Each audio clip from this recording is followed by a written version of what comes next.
আচ্ছা শোনো না, বৌদির সাথে তোমার সব ঠিকঠাক ছিল? হ্যাঁ, মানে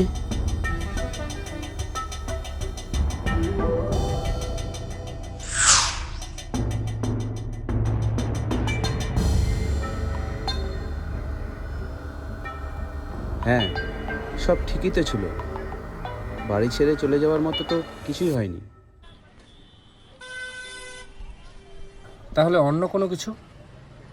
বৌদির ব্যবহার কেমন ছিল? তোমার সাথে গন্ডগোল, মারামারি কিছু? মানে ওই ছোটোখাটো বিষয় নিয়ে কখনো রাগারাগি টাইপ কিছু? আমাকে রাগ দেখাবে? না, সেরকম তো কিছু মনে পড়ছে না।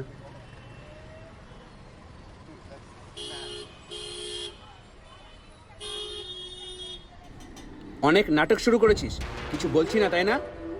রাস্তাঘাটে সিনকেট করবে না একদম। চুপচাপ বাড়ি চ, তারপরে তোর রাগ বেশি না আমার সেটা বোঝাচ্ছি।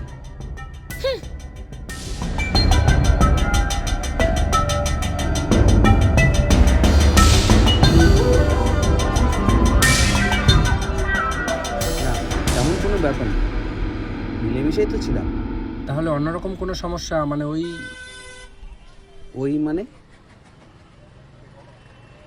মানে ওই অবৈধ সম্পর্ক টম্পর্ক আর কি। অবৈধ সম্পর্ক? না না না, একদম আর না। তোমার বিবাহ বহির্ভূত কোনো সম্পর্ক? আমার আমার আবার এইসব কেন থাকবে? আমি এক বউ নিয়ে বেশ ভালো আছি।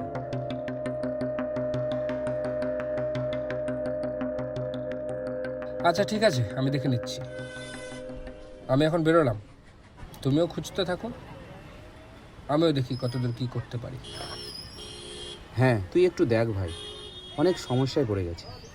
আগের দুটো বউ থাকলো না, এই বউটাও পালিয়ে গেল। জীবনটা খুব কষ্টে কাটছে।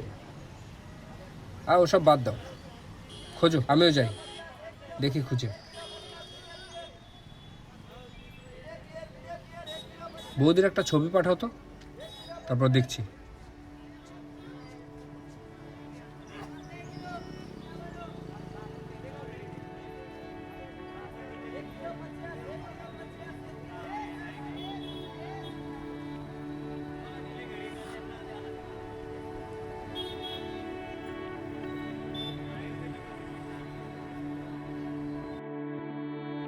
আরে কত ছবি তো থাকে, এখন একটা ছবিও দেখতে পাচ্ছি না।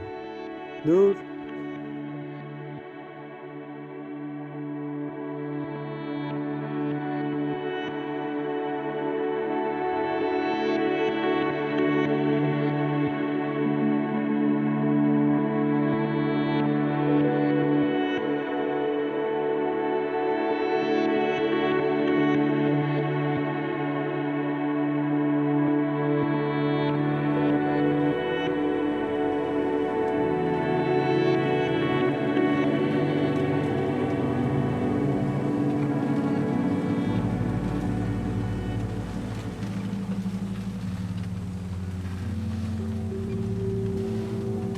জগদা, কি খবর? আরে বস, ভালো তো? খবর ঠিকঠাক, কিন্তু কাঞ্চনদার খবর ভালো না। কেন, কি হয়েছে? কাঞ্চনদার বউ পালিয়ে গেছে। আরে বাবা, বলো কি? বউ পালিয়েছে? সারা তো দেখি একটা বউ রাখতে পারে না, তিনখানা বিয়ে হয়ে গেল।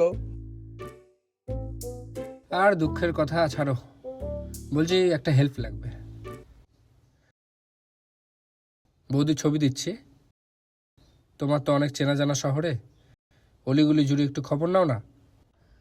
দুদিনের মধ্যে বৌদি তোমার চেনা ওসব সাইডে কখনো গেছিল কিনা। আচ্ছা আচ্ছা, সে আমি নিয়ে নেবো। শালার ঠেবনা কাঞ্চন, শালার কপালটাই ফাঁকা। একটু মনে করে আজকের মধ্যে খবর দিও। হ্যাঁ হ্যাঁ, চিন্তা করা লাগবে না, আমি তো আজকেই খবর নিয়ে নেবো। ঠিক আছে, চলি।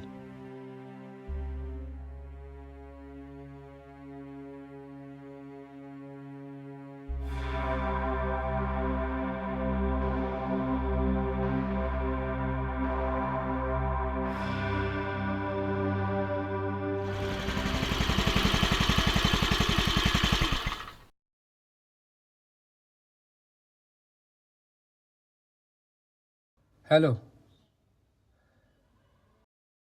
বলছি একটা কাজ আছে। রাগ করো কেন? বলছি শোনো না।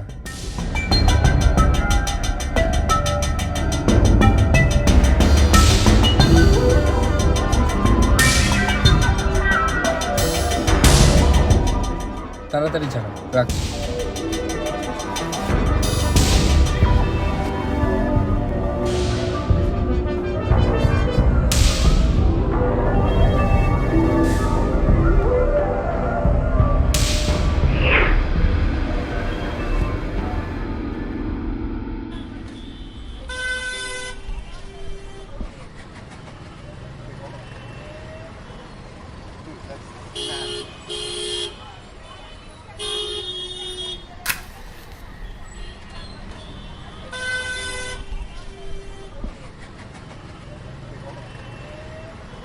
হ্যাঁ কাঞ্চনদা বলো। আরে বাবা, হ্যাঁ হ্যাঁ, কাজে লেগে গেছি। তুমি খানিক ধৈর্য ধরো বাপু, কাল সকালে দেখা করছি তোমার সাথে। এ সুমন, কত হলো রে? এনে